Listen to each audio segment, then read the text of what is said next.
ने कहा कि माँ मैं एक ब्राह्मण के यहाँ गई, वहाँ मैंने भगवान की कथा सुनी, प्रसाद ग्रहण किया, अब मैं घर आ रही हूँ। बोले कौन की कथा सुन करके आई है? तो कलावती ने कहा कि मैं सत्यनारायण भगवान की कथा सुन करके आई हूँ। तभी लीलावती को वो बात याद आ गई। रात्रि में ही पंजीरी धूनी दही जमाया और सुबह सुबह ब्रह्म मुहूर्त में पंडित जी को बुला करके प्रेम से ठाकुर जी को पूजन कराया। भगवान से प्रार्थना करी मेरे पति और दामाद जहाँ कहीं भी हो वो शीघ्र ही लौट करके आ जावे, साथ ही हम सबका उद्धार हो जावे। बोलिए सत्यनारायण भगवान की जय। जय श्री राधे श्याम। श्रीमान सूत जी महाराज ने कहा भगवान उनके स्पर्श से प्रसन्न हो जाते हैं। भगवान ने हम तो जिस राजा के यहाँ बंद थे उस राजा को सपने में दर्शन दिया और भगवान ने उन दोनों की स्वयं गवाही दी। भगवान ने कहा कि ये दोनों चोर नहीं है, इन्होंने कोई चोरी नहीं की, इनको तुम प्रातः ही छोड़ देना, यदि तुमने इनको नहीं छोड़ा तो मैं तेरे धन को और पुत्र को नष्ट कर दूंगा। ऐसा कहकर के भगवान उसके स्वप्न में से अंतर ध्यान हो जाते हैं। अब तो महाराज राजा ने एक सभा बुलाई आपत्तिजनक, जिसे कहते हैं आवश्यक सभा, अर्जेंट वाली सभा। सभा सुबह सुबह बुलाई और राजा ने सबसे कहा कि भाई भगवान ने मुझे रात्रि में स्वप्न में दर्शन दिया है, ये सब बातें कही है। तब मंत्रियों ने फैसला किया महाराज जिसकी गवाही भगवान स्वयं दे रहे हो भला वो चोरी कैसे कर सकता है। इसलिए मंत्रियों की बात मान करके और राजा ने उन दोनों को जेल से मुक्त कराया। सभा में आते ही दोनों ने राजा को नमस्कार किया। तब राजा उनसे हाथ जोड़कर बोला, हे मान भावो भावी वंश यानी कि भूलवश आपको ऐसा कठिन दुख प्राप्त हुआ, लेकिन अब तुम्हें कोई भी भय नहीं है। राजा ने ऐसा कहकर के उन्हें नए नए वस्त्राभूषण पहनाए, अर्थात उनका जितना धन लिया था उससे चौगुना देकर के उन्हें आदर सहित विदा कर दिया। दोनों वैसे अपने नगर की ओर चल देते हैं, यात्रा आरंभ होती है। बोलिए वृंदावन बिहारी लाल की जय। जय जय श्री राधे श्याम। श्रीमान सूची ने चौथे अध्याय की कथा कही। उन्होंने कहा कि एक बार की बात, अब जब वैश्य के पास में चौगुना धन आ गया तो घमंड आ गया। नाव लेकर के जैसे ही चला भगवान ने उनकी परीक्षा लेना चाहा। भगवान ने दंडी का वेश धारण किया और नदी के पार पर आकर बैठ गए। जैसे ही साधु की नाव आई तो भगवान ने पूछा, रे साधु तेरी नाव में क्या है? तो हंसता हुआ बोला कि आप क्यों पूछते हो? महाराज मेरी नाव में तो बेल के पत्ते भरे हुए हैं, क्या आपकी धन लेने की इच्छा है? भगवान ने कहा तुम्हारा वचन सत्य हो। ऐसा कह करके तो दूर जाकर के बैठ जाते हैं। जैसे ही साधु ने नाव में से उतर करके और नदी में से आचमन करने के बाद में पीछे पीठ फेर कर देखा तो वो नाव धन से परिपूर्ण खाली हो जाती है। गोविंदाय नमो नमः, गोविंदाय नमो नमः। मूर्छा आ गई। मूर्छा खुलने पर उनका दामाद बोला, आप शोक प्रकट नहीं करें, अतः भगवान का श्राप है, हमें उनकी शरण में चलना चाहिए, तभी हमारी मनोकामना पूर्ण हो सकेगी। दोनों सुरजमाई भगवान की स्तुति का गान कर रहे हैं।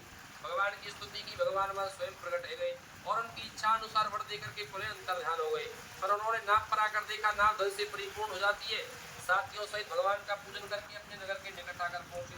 तुरंत दूत को घर भेजा। दूत ने घर जाकर साधु श्री को नमस्कार किया, प्रणाम किया और बड़े हर्ष के सहित बोला कि महाराज इस नगर के समीप आ गए, अतः आप उनके स्वागत की तैयारी कीजिए। लेकिन जब दूत इस बात को साधु की स्त्री से कह रहा था तो उसकी बेटी ने भी सुन लिया। माँ बोली की बेटी मैं अपने पति के दर्शन करके आती हूँ, तू घर का समस्त कार्य पूर्ण करके नदी के पार पर आ जाना। लेकिन माता से पहले कलावती उनके यहाँ कथा चल रही थी, भगवान के प्रसाद को छोड़ करके जाती है, इसीलिए भगवान ने रुष्ट होकर के उसके पति को नाव के सहित पानी में डुबो दिया। जय जय श्री राधे श्याम। कलावती आई, कलावती रोने लगी। तभी उसका पिता भगवान से प्रार्थना करने लगा, हे प्रभु मेरे या मेरे परिवार से जो भी कोई भूल हुई है आप उसको क्षमा कीजिए। उसके तीन वचन सुनकर तुरंत ठाकुर जी ने आकाशवाणी कराई, रे मूर्ख तेरी कन्या मेरे प्रसाद को छोड़ करके आई है, इसलिए उसका पति डुबोया नहीं गया है बल्कि अदर से यानी अंतर ध्यान कर दिया है जो किसी को दिखे नहीं। यदि ये घर जा करके प्रसाद खा करके लौटेगी तो इसके पति के दर्शन अवश्य हो जाएंगे, अन्यथा तेरे दामाद को मैं अपने साथ अपने धाम को ले जाऊंगा। बोलिए वृंदावन बिहारी लाल की जय। ऐसी आकाशवाणी सुनकर के दोनों माँ बेटियों ने घर पहुंचकर प्रसाद खाया। तत्पश्चात आकर के अपने अपने पतियों के दर्शन किए।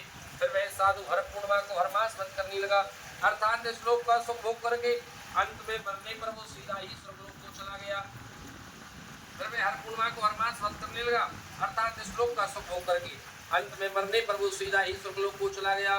बोलिए कृष्ण कन्हैया लाल की जय। सूत जी महाराज ने 5वें अध्याय कथा कही। उन्होंने कहा कि एक बार की बात, एक समय लील ध्वंग नाम का राजा रहता था।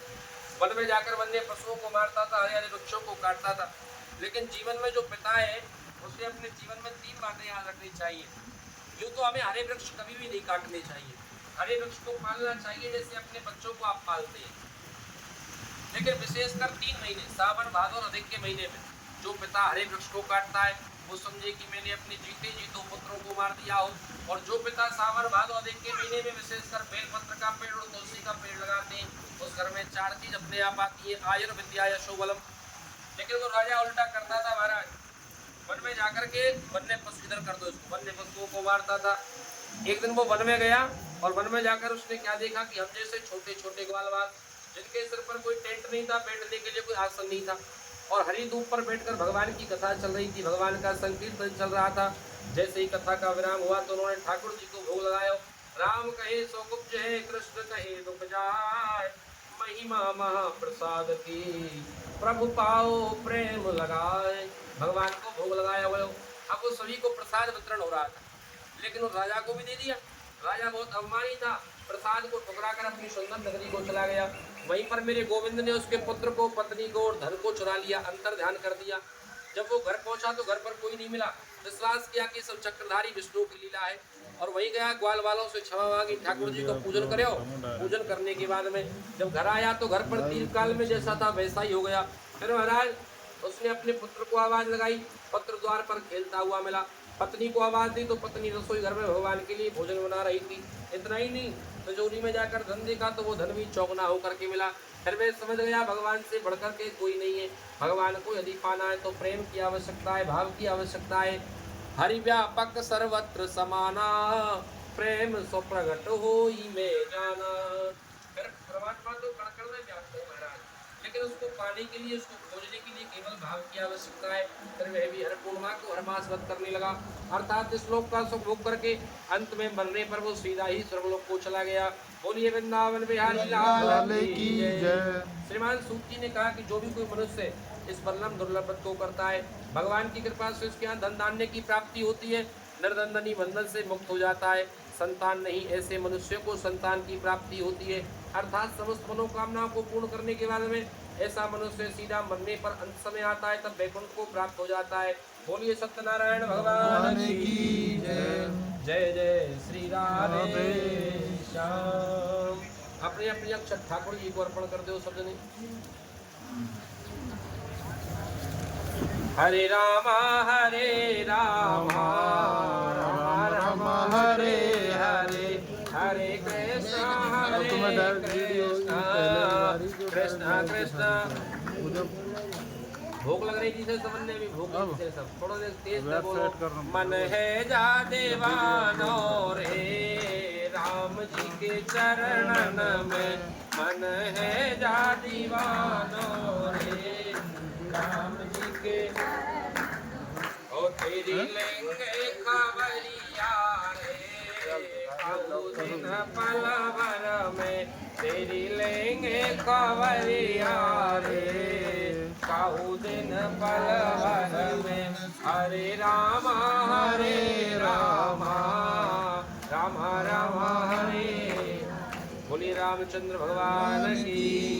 हवन कर पाओ या चटाई फोल्ड कर लो, थोड़ा सा 2 ईंट लिया, हवन की पेदी रखो